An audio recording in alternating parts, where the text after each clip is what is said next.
Welcome to AdCons, the easiest way to explore your journey of investing in stock market. Is online trading through the internet safe? The safety of transactions on the internet depends on the encryption system used. Most leading online trading sites, including those in India, offer the high-end encryption, which is considered safe and difficult to hack into. Secondly, most online trading sites provide a secure user ID and password so that secrecy is maintained. Is there security of funds or money, demat shares, and transaction documents? In systems where the broking, banking, and demat accounts are completely integrated, your money remains in your own bank account and does not get transferred to the broker's pool account. Most leading online broking sites provide a system wherein your broking account, bank account, and demat account are linked electronically. So, while buying or selling shares, the system checks the funds or shares availability and automatically credits or debits the accounts once the order is executed by the exchange.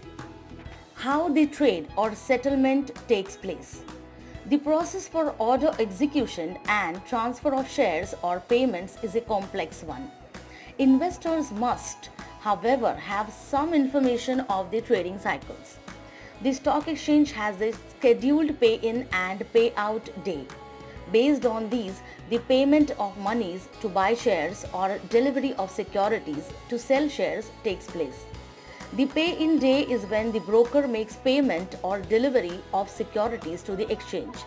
The payout day is when the exchange makes payment or delivery of securities to the broker. With the new settlement cycle at T plus 2, settlement on the second day from trading, the payout of funds and securities to the clients is done by the broker within 24 hours of the payout. Rolling settlement. In a rolling settlement, trades executed during the day are settled based on the net obligations for the day. Trading. Rolling settlement trading. T. Clearing. Custodial confirmation T plus 1 working days. Delivery generation T plus 1 working days. Settlement. Securities and funds pay-in T plus 2 working days. Securities and funds payout T plus 2 working days. Post settlement. Valuation debit T plus 2 working days. Auction T plus 3 working days. Bad delivery reporting T plus 4 working days. Auction settlement T plus 5 working days.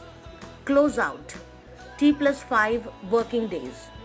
Rectified bad delivery pay-in and payout T plus 6 working days. Re-bad delivery reporting and pickup T plus 8 working days. Closeout of re-bad delivery T plus 9 working days. How to deal with stock market ups and downs. The Indian stock markets sometimes rise and fall unexpectedly. They have become very volatile and many investors who have invested either directly or through mutual funds seem to have made huge losses. In this situation, should you buy more of stocks and mutual fund units? Should you go for lump sum investment or discipline yourself by investing small amounts every month? What is the best strategy in such times to deal with the stock market ups and downs? Stock markets are continuously volatile due to global crisis. In fact, volatility is definitely going to be a part of the stock market scenario. We all are aware about the present global economic condition. It will take time to correct the present economic condition in order to bounce back totally. However, since India is not directly linked to the financial turmoil with regard to the Western markets, I am of the opinion that we are going to be the first ones to recover from it. As an investor, you should be very careful when trading in small stocks, as they often display sharp price movements. Investors should not ignore the fact that high volatility is common among smaller stocks. If you ignore the above point of view, then you are likely to end up with huge losses for yourself.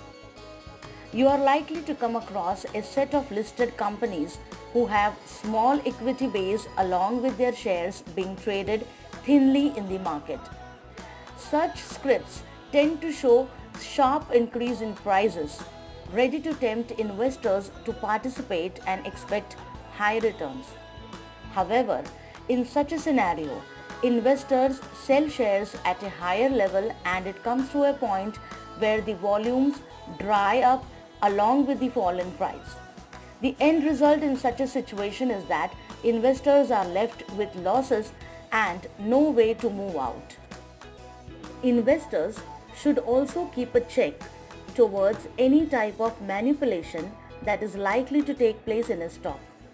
You might come across an unusual activity in terms of price or volume, especially at a time when the company does not justify such a change. In such a situation, investors should remain outside the action area and should avoid putting their hard-earned money in this particular stock. Generally, investors decide to trade in equities without deciding upon the type of trade. They sometimes end up selling their profit-making stocks in a smaller way due to anxiety. On the other hand, they might not prefer to sell even when the fundamentals have changed drastically. Both the above mentioned scenarios can result into missed profit opportunities and losses. Hence, if you properly classify and plan every trade, you will then be able to avoid emotions and thus be able to reduce risk accordingly. There are also other set of investors who will decide upon the type of trade, but he will later change the type of trade. For example, if a stop loss is hit, he starts converting a day trade into positional and positional into investments. A positional based trading is a trading which takes place based on the technical factors. When you take a position based on technical analysis, you should make use of stop loss levels. Positional calls should never be converted into long-term investment on the basis of a stop loss. I hope you liked the video. If you liked the video, don't forget to like and share. Keep practicing, keep learning, keep growing.